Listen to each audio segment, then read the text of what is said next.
ইয়া মাধৱদেৱ কলাক্ষেত্ৰৰ ভিতৰত আমি সোমাই গৈছোঁ।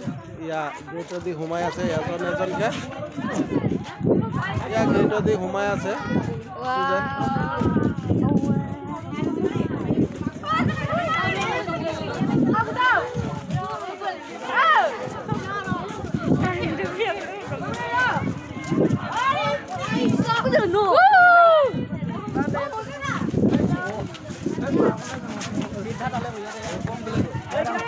আহিলে নেকি?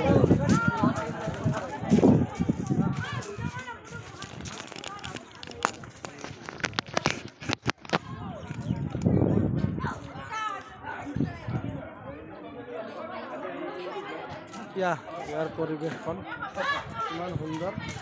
এইখন এখন ফিচাৰী, ইমান ডাঙৰ ইয়াৰ ফুলৰ সৰু সৰু বাগিচা।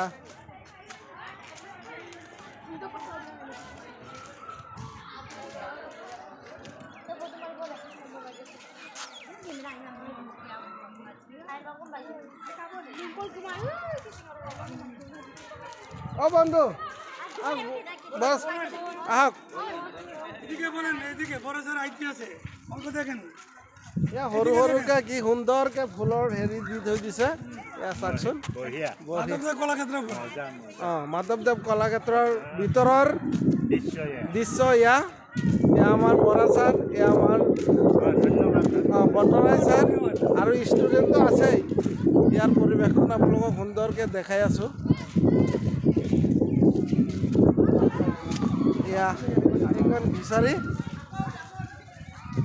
ফিচাৰী চাৰিওফালে ফুলৰ হেৰি টাববিলাক ৰাখি থৈছে ন, ইমান সুন্দৰকৈ। এইটো চাওক, ফুলৰ টাববিলাক একদম সুন্দৰকৈ ৰাখি থৈছে। প্ৰত্যেক হেৰি টাব দিয়া আছে চাৰিওফালে।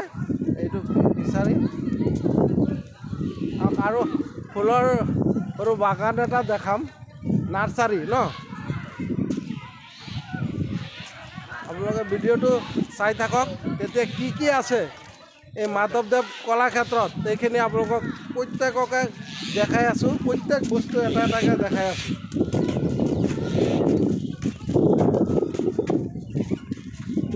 ইমান সুন্দৰ পৰিৱেশ, চাফ চিকুণ ন, পৰিষ্কাৰ।